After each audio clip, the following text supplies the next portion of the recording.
A question is followed by two statements. And second, consider the question and the statement. What are the unique values of x and y? Again, you have to tell the unique, means unique exact value of x. You have to tell the exact value of x. You have to tell me the exact value of y. Where x and y are distinct natural numbers, means they are distinct, means they are different, and they are natural numbers, means they can take values from 1 to n, and n is nothing, just infinite or the last value of that sequence. Statement first says that, what statement first says, if I divide x by y, I get an odd number. I have numerous value of x and y which will give me an odd number when I divide x by y. See, if I put x is equal to 15 and y equal to 5, I will get 3. 3 is an odd number. If I take x is equal to 21 and y equal to 3, I will get 7. 7 is also an odd number.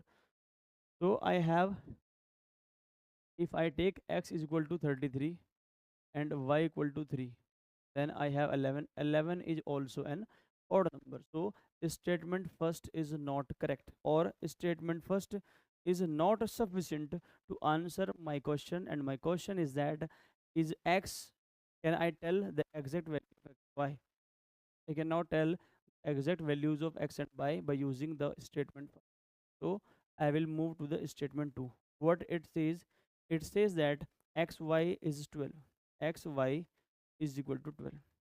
It can be possible in 2 to 3 ways. How? If x is equal to 12, then y equal to 1, or if x equal to 1, y equal to 12.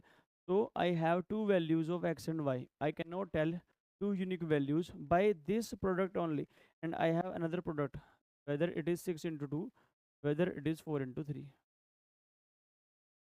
So I have 6 possible values of x. X can be 12. If x is 12, y equal to 1. X can be 1, then y will be 12.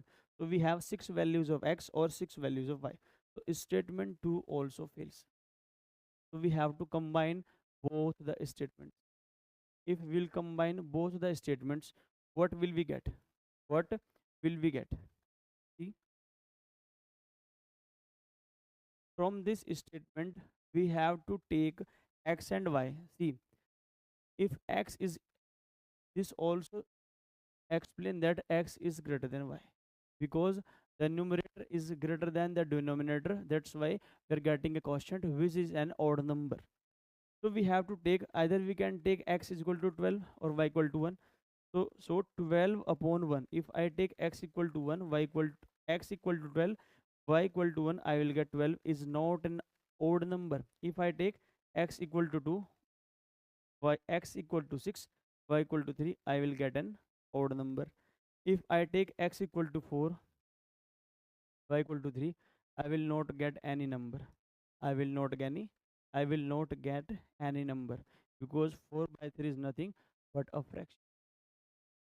So this one is not possible. This one is also not possible. So what we have, I have values of x. What it is?